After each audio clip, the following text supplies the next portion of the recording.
সকালে যে ছবিটা আমি পোস্ট করেছিলাম তারই এখন টিউটোরিয়ালটা নিয়ে এসেছি। তোমরা কিন্তু আমাকে অনেক ভালোবাসা দিয়েছো সকালের ছবিটাতে, সবাইকে অসংখ্য অসংখ্য ধন্যবাদ আমাকে এইভাবে সাপোর্ট করার জন্য। তো চলো শুরু করি। প্রথমে আমি কি করেছি, হোয়াইট পেজের ওপর ব্ল্যাক এবং হোয়াইট দিয়ে একটা গ্রে কালার তৈরি করে, অ্যাশ কালার তৈরি করে আমি পুরো পেজটাকে কালার করে নিয়েছি, ধূসর রঙের করে নিয়েছি। এটা লাইটে একটু ব্লু ব্লু টাইপের আসছে, কিন্তু এটা ধূসর রঙ। তারপরে ওটাকে ভালো করে শুকিয়ে নেওয়ার পর তারপর আমি হোয়াইট এবং লাইট পিঙ্ক, মাঝখানে হোয়াইটের শেডটা দিয়েছি এবং দুদিকে লাইট পিঙ্কের শেডটা দিয়ে ভালো করে কালার করে নিয়েছি। তারপরে একটা ফ্যান ব্রাশ নিয়ে আমি বনের ঘাসগুলোকে তৈরি করার চেষ্টা করছি। ফ্যান ব্রাশটাকে আমি কিন্তু পুরোটা টেনে টেনে করছি না, একটু বাঁকিয়ে বাঁকিয়ে করছি, কারণ যাতে বোঝা যায় যে ঘাসগুলো আছে।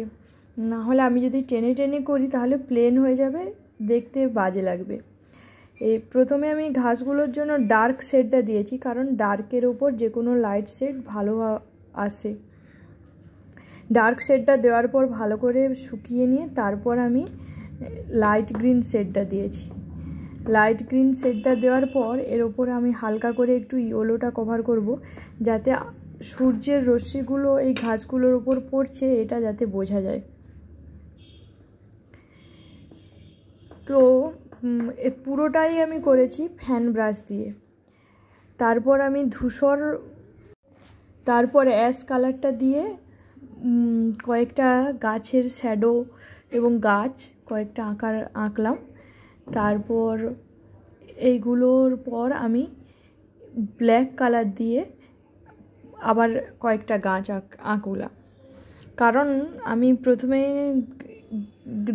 ধূসর কালারটা দিয়ে বা ছাই কালারটা দিয়ে করেছি যাতে দূরের গাছগুলো দেখা যায় কিংবা বোঝা যায়।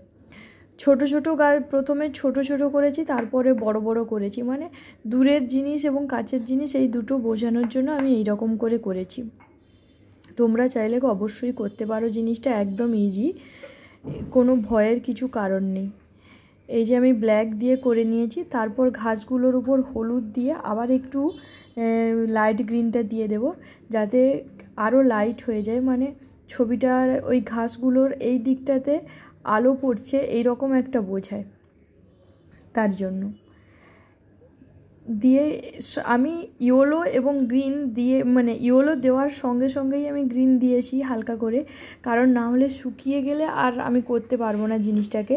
তোমরা চাইলে প্রথমে ইয়েলো এবং লাইট গ্রিন নিয়ে মিক্সিং করেও এইভাবে কালারটা আনতে পারো, কোনো অসুবিধে হবে না। তো তারপরে আমি গাছের পাতা করার জন্য ডার্ক গ্রিনের শেডটা আমি ইউজ করেছি। প্রথমে যে কোনো কাজ করার জন্য প্রথমে ডার্ক দিতে হবে, তারপরে লাইট দিয়ে তৈরি করতে হবে জিনিসটাকে। কিংবা যদি প্রথমে একদম লাইট তারপর ডার্ক দিয়ে 3D জিনিসটাকে তৈরি করতে হবে। সূর্যের রশ্মিটা পড়ছে সেইটা বোঝানোর জন্য গাছের পাতায় আবার একটু ইয়েলো অ্যাড করেছি, আর নিচে কয়েকটা পিঙ্ক আর হোয়াইট দিয়ে কয়েকটা ফুল বোঝানোর চেষ্টা করছি, ঘাস ফুল দিয়ে এই করে ছবিটা কমপ্লিট করলাম।